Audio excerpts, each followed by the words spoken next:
Alright, so I've watched the Spider Man gameplay trailer a couple times now, and I always kind of take back a little bit something new, something different, something that hypes me up more now than I was hyped when I originally saw the trailer. And I'm very, very excited for this game, man. And this is just another reason why I think 2023 is going to be one of the most stacked years in gaming history. I think when it comes down to the game of the year at the end of the year, it is going to be a very, very competitive race. And I feel like Spider Man 2 is one of those games that is definitely going to be in the conversation of game of the year. But the question is, will Spider Man 2 be able to overtake some giants like Tears of the Kingdom, like Final Fantasy 16, even Starfield? Can Spider-Man 2 punch at the same weight? Let's talk about it for a little bit. I think when it came to games like Tears of the Kingdom, Final Fantasy 16, and even Starfield, there were a lot of things that are unknown.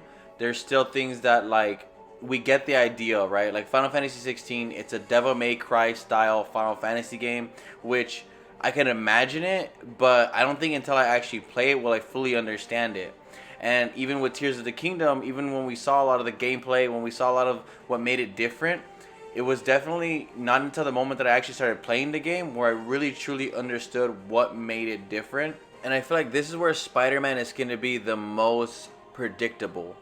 I feel like when it comes to the gameplay of Spider-Man, from Spider-Man PS4 to Miles Morales, they were very similar.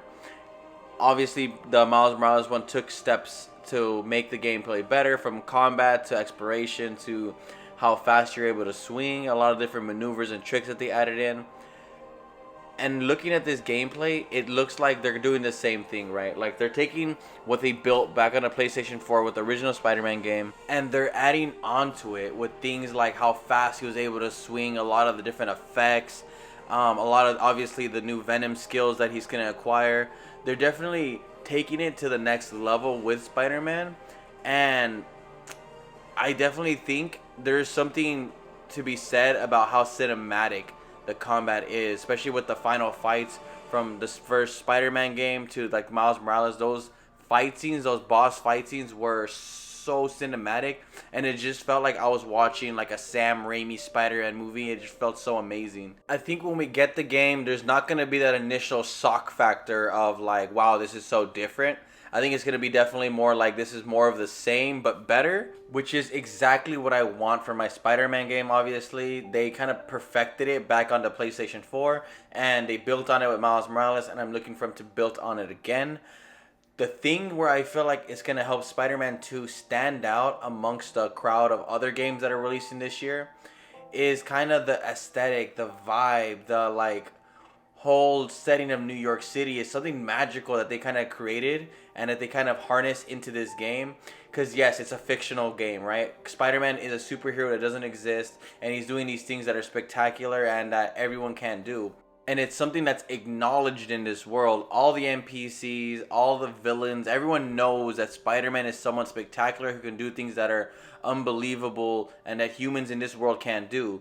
It's a game that's grounded in reality, yet is like fantastic. One of the reasons why Spider-Man is one of Marvel's longest running superheroes, one of the reasons why Spider-Man is one of the most recognizable and most known superheroes across the world is because even though he's this superhero with unbelievable astonishing powers, in the end of the day he's still human, and his problems are always grounded in reality. He always has this problem of juggling his responsibilities as a superhero as well as his responsibilities as a human being, with paying his bills, with not being able to have a job. These are things that we all can relate to, and that's the reason why we all connect so well with Spider-Man. And Insomniac created like the perfect, next to the comic books, the perfect Spider-Man with Peter Parker and even with Miles Morales. They're so realistic and grounded in the way they behave and the way they react to their environments. The way that problems affect them, it feels like it's affecting you at the same time. When Peter Parker loses his job and he can't pay his bills and he's like couch surfing, that's something that I feel that.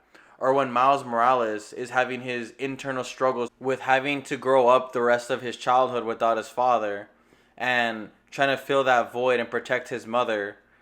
It's something that is so realistic and it's just felt throughout the entire story of the game. And it's something that not Tears of the Kingdom, not Final Fantasy, not Starfield, none of these games are going to be able to create that same kind of touching story that is so grounded in reality yet still fantastic. And I feel like Spider-Man 2 will surprise us with its story. I think it's going in very dark direction. The Venom story is one of my favorite stories of all of Spider-Man, and I feel like everyone kind of knows it. So Insomniac is going to have to do something kind of special to make it stand out amongst the other Spider-Man Venom stories that we've seen and heard before. Now let's answer this question. Will Spider-Man 2 be able to win Game of the Year 2023? That's a hard one. I think no. I think Tears of the Kingdom is still on everyone's mind. I think it's going to remain on everyone's mind the entire year. I don't think Spider-Man 2 is going to overtake it in just its sheer gameplay, its sheer content, the amount of mainstream appeal it has. But if there's any game on this list of games coming out this year that could match it for mainstream like appeal, it is going to be Spider-Man 2. And I think Spider-Man 2's combat is going to be able to beat Tears of the Kingdom's combat.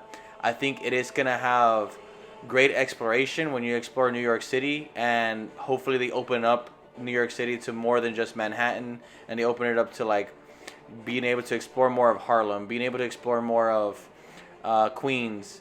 And I feel like if they can create the NPCs in a way that makes them feel more lived in instead of just people in the area, then it does have a good shot of trying to overtake it. I think it is coming close to Game of the Year like season, so it is gonna have that kind of recency bias. It is gonna be one of the few PS5 games that are gonna be utilizing the PS5 to its max, and I think Insomniac knows how to make really great games with really great stories.